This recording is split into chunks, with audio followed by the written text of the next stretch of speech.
Partons maintenant à Dunkerque, où le gouvernement a lancé ce matin un vaste plan de lutte contre le trafic de drogue. Les ports français, comme tous les ports européens, sont connus pour être une porte d'entrée de la cocaïne. Et il est évidemment très compliqué de contrôler les millions de containers qui y sont déchargés chaque année. Le ministre chargé des douanes a donc annoncé un renfort des effectifs et le déploiement de scanners mobiles. Antoine Bourdarias, Corinne Chevreton et Zach Agili. Ce conteneur, qui vient d'arriver sur le port de Dunkerque, a attiré l'attention des douaniers. Ils ne l'ont pas choisi au hasard. Il est en provenance de Cuba, un pays régulièrement cité dans le trafic international de stupéfiants. Ce chien renifleur passe dans chaque recoin du conteneur censé transporter des pièces automobiles. Les agents décident alors d'effectuer un contrôle plus approfondi. L'idée, c'est de pouvoir à la fois faire de l'aléatoire ou sur ciblage. On est sur le 3e port de France, beaucoup d'activités. Et à côté des flux licites, il y a les flux illicites. Et donc c'est un terrain de jeu pour la douane, bien entendu, et ce qui nous permet régulièrement, au quotidien, de faire cette activité de contrôle. Des fouilles comme celle-ci, nos douaniers en réalisent quotidiennement.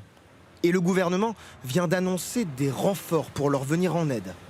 Le port de Dunkerque en sera d'ailleurs le premier bénéficiaire, avec 24 agents supplémentaires et une dizaine de scanners mobiles, comme celui-ci, seront également installés d'ici l'été prochain dans plusieurs ports français. Car si aujourd'hui, les ports d'Anvers en Belgique et de Rotterdam en Hollande restent les principales portes d'entrée de la drogue en Europe, les ports français, longtemps considérés comme secondaires, sont loin d'être épargnés par ce trafic.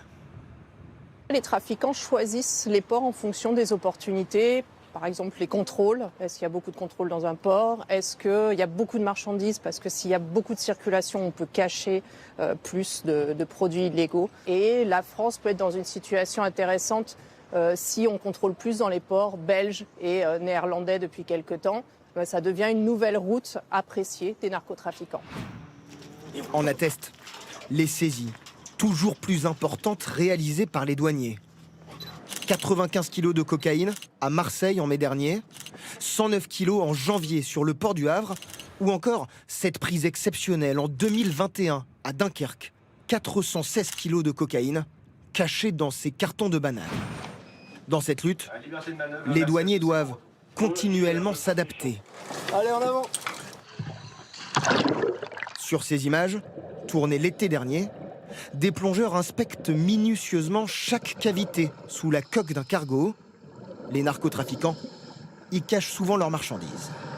Il faut être très ouvert et très large. C'est la raison pour laquelle nos spécialistes plongeurs sont une vraie ressource opérationnelle de lutte contre la fraude dont on ne peut pas se passer aujourd'hui.